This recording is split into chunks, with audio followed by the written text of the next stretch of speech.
Now, statement by the minister. Yes, Chairman sir, I rise to apprise this House, this august House, of recent developments in West Asia that are cause of deep concern to all of us.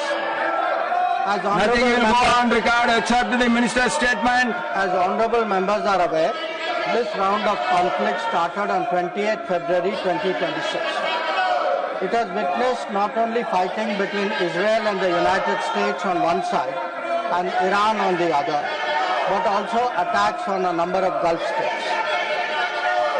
There have been numerous casualties, including at the leadership level in Iran, as well Nothing will go on record except the minister's statement. as well as destruction of infrastructure in the region. At the very outset, government had issued a statement on 28 February expressing its deep concern and urging all sides to exercise restraint, avoid escalation, and prioritize the safety of civilians. We believe, and we continue to believe, that dialogue and diplomacy should be pursued to de-escalate tensions and address underlying issues. Sir, it is also imperative that the sovereignty and territorial integrity of all states in the region be respected. Given the gravity of the situation, the Cabinet Committee of Security, CCS, met on 1 March under the chairmanship of the Honorable Prime Minister. It was briefed on the airstrikes in Iran and the subsequent attacks in several Gulf countries. The CCS was concerned over the safety and security of the Indian community in the region. It also focused on the implications for regional security and for economic and commercial activities. The committee was apprised of difficulties faced by Indian travelers transiting the region and by students appearing for scheduled examinations in these countries. It directed all concerned ministries and departments to take appropriate measures to respond to these problems. Honorable Prime Minister continues to closely monitor emerging developments, and relevant ministries are coordinating to ensure effective responses. Sir, the conflict has continued to intensify and the security situation in the region has deteriorated significantly. We have noted that, in fact, the conflict has spread to other nations with mounting destruction and deaths. Normal life and economic activities in the entire region are visibly affected. In expressing our sorrow at the loss of lives. Honorable Chairman, sir, while any development that negatively impacts peace and security in the world is deeply troubling, this ongoing conflict is an issue of particular concern for India. We are a neighboring region and understandably have obvious stakes that West Asia remains stable and peaceful. There are almost 1 crore Indian citizens who live and work in the Gulf nations.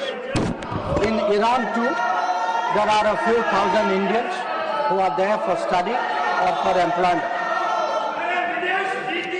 The region is key to our energy security and includes many important suppliers of oil and gas. Chairman sir, the Gulf is also a major trade partner, accounting for almost $200 billion annually. The House is also aware that in the last decade, there has been significant investments from the region into the Indian economy. Therefore, serious supply chain disruptions and climate of instability that we perceive are serious issues. Furthermore, these include attacks on merchant shipping, where Indian nationals often constitute a large proportion of the crews. We have sadly already lost 2 Indian mariners and 1 remains missing in such incidents. I know that the House joins me in condoling their deaths. Honorable Chairman, sir, government has been assessing the situation in West Asia continuously since the 12-day war in June 2025. He noted the indications of growing tension and cautioned the Indian community in Iran accordingly. On 5 January 2026, Indian nationals were advised by the Ministry of External Affairs to avoid non-essential travel to Iran. Those already resident there were urged to register with the embassy, exercise due caution, and monitor the embassy website and social media handles. A second advisory was issued on 14 January, reiterating this advice to avoid travel in even stronger terms. The Directorate General of Shipping, Mumbai, in parallel, issued its own advisory on 14 January for Indian seafarers, asking them to follow embassy advisories and avoid unnecessary movement ashore. Recruitment and shipping companies were asked not to deploy or send Indian seafarers to Iran. Sir, reflecting our assessment of the evolving situation, the Indian Embassy in Tehran issued another advisory on 14 February, urging Indian nationals, including students, pilgrims, business persons and tourists, to leave Iran by all available means of transport, including commercial flights. They were asked to contact the embassy for any assistance and provided with 24/7 helplines. This was again reiterated in strong terms through another advisory on 23 February. Some heeded these advisories and have left the country. However, many others have disregarded them and remain in Iran. We are also in touch with our fishermen who operate out of Iran. This was the situation till 28 February 2020. Once the conflict commenced, the Indian Embassy has facilitated the relocation of several Indian students in Tehran to places outside Tehran. An advisory update with emergency contact helplines was issued on 3 March. Similarly, facilitation was extended to pilgrims for their internal movement. Indian nationals who were in Iran for business reasons were assisted to cross over to Armenia and return home. The embassy in Tehran remains fully operational, in fact, on the highest alert. They are totally committed to supporting the Indian community in this difficult moment and in assisting Indian nationals who may wish to cross international borders. Where seafarers are concerned, the Directorate General of Shipping, through an order of 2nd March, has constituted a quick response team for immediate response, coordination and support functions. This too will function on a 24/7 basis. Honorable Chairman, sir, I would like to inform the House through you that every Indian embassy in the region has similarly issued advisories. The embassy in Israel did so on 28th February and 1 March, UAE on 28th February and 5 March, Bahrain on 28th February, Qatar on 28th February, Kuwait on 28th February and 5th March, and Saudi Arabia on 20th February and 8th March, Oman on 20th February, Iraq on 20th February and 5th March. MEA has set up a dedicated special control room to monitor the situation and respond to queries from those. I will come back to let him complete his statement. Let him complete his statement. You are not allowing him to make the statement. That is not correct. Gargaji, that is not correct. I allowed you to speak. Let him complete the statement. I will come back to you. Let him complete the statement. Please.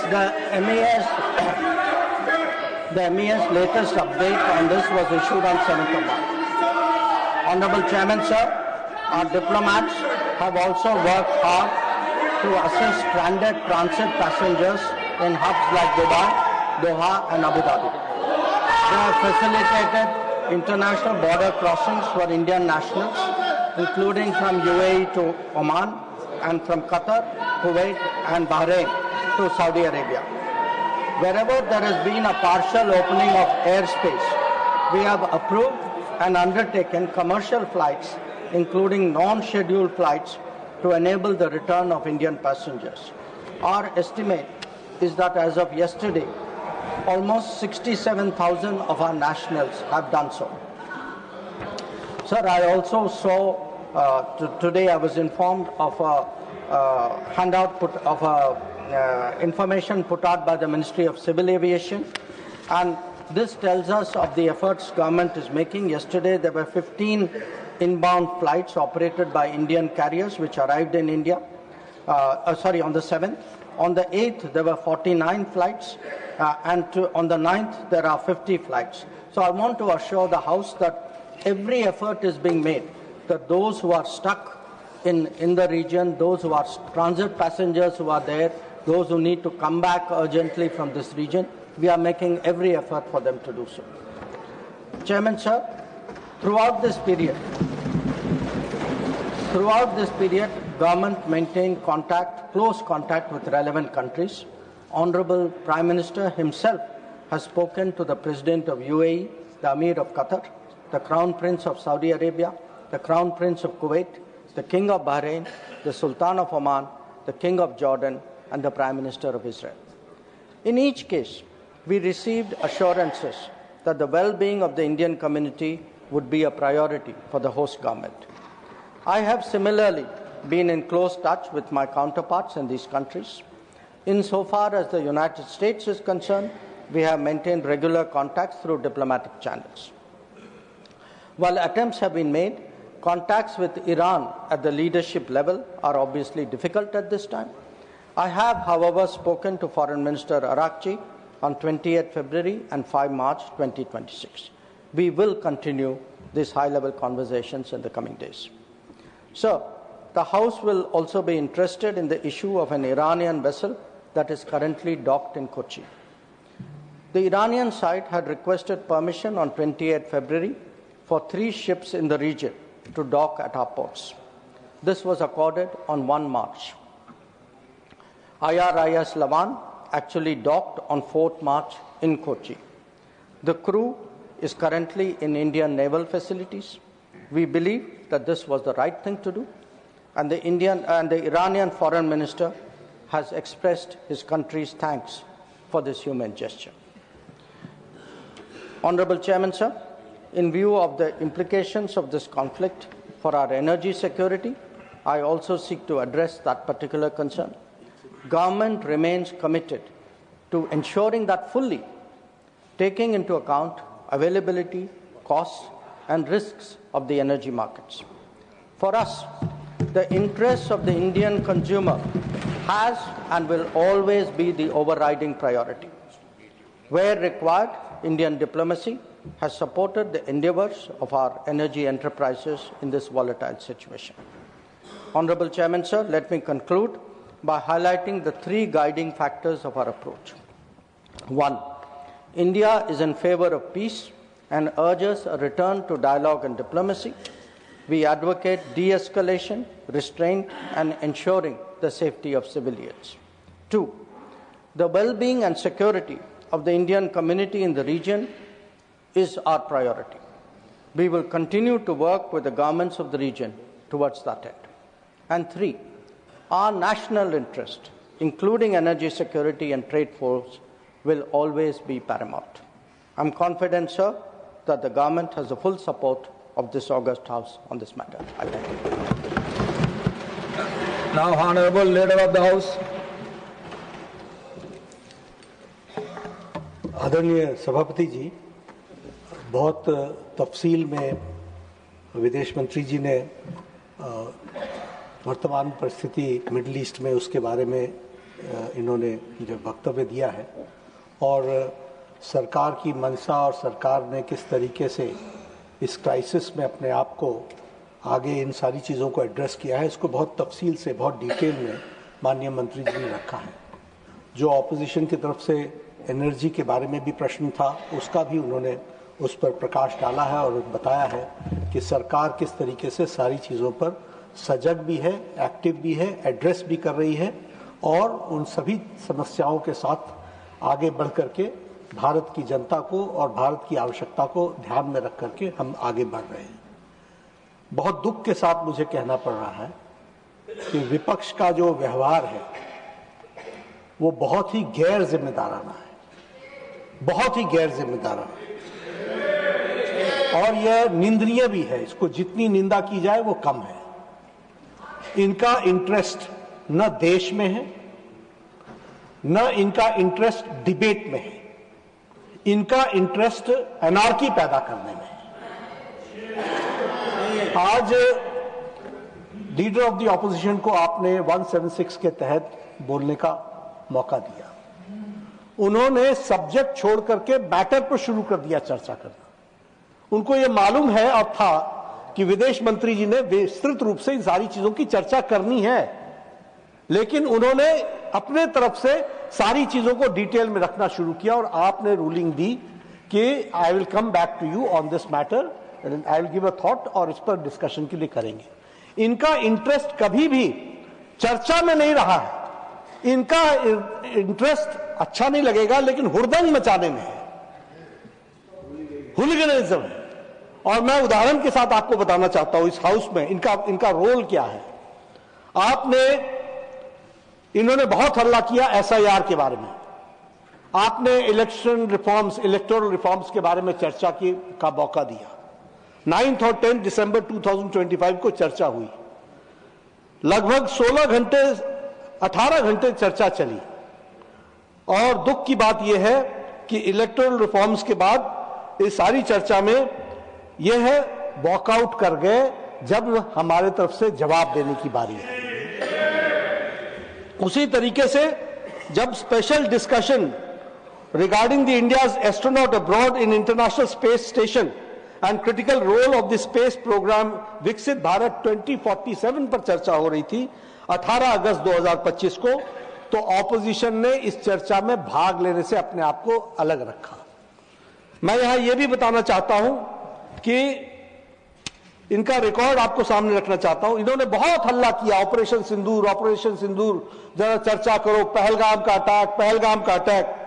16 घंटे debate चली और जब गृह मंत्री जी ने जवाब देने की बारी आई तो यह विपक्ष वॉकआउट करके चला गया। यह इनका रिकॉर्ड है, इसको हमको ध्यान रखना चाहिए। उसी तरीके से वक्फ बिल पर जब जेपीसी की रिपोर्ट यहां रखी गई तो उस समय भी यह इन्होंने लोकसभा में वॉकआउट किया। यानी कोई भी जो भी देश के इंटरेस्ट में काम होता है उसमें इनका 2025 के बजट के बाद, डिबेट के बाद जब निर्मला जी खड़ी हुई तब भी इन्होंने वॉकआउट किया और इस समय भी 2026-27 के बजट पर जब निर्मला जी खड़ी हुई इन्होंने सबको सुना और जब जवाब देने की बारी आई तो ऑपोजिशन वॉकआउट करके चला गया। यह इनका कच्चा चिट्ठा है, इसको हमको याद रखना चाहिए। इनका कोई इंटरेस्ट देश में नहीं है, इनका कोई इंटरेस्ट भारत के लोगों के विकास में नहीं है, इनका कोई इंटरेस्ट विकसित भारत में नहीं है, इनका कोई इंटरेस्ट आत्मनिर्भर भारत में नहीं है, इनका कोई इंटरेस्ट देश आगे बढ़े इसमें नहीं है। इनका इंटरेस्ट राजनीति करके अपनी ओछी राजनीति को आगे बढ़ाने का है, जो मोदी जी के नेतृत्व में कभी संभव नहीं होगा। वहीं बैठे रहोगे और घटते चले जाओगे, ये ध्यान में रखें।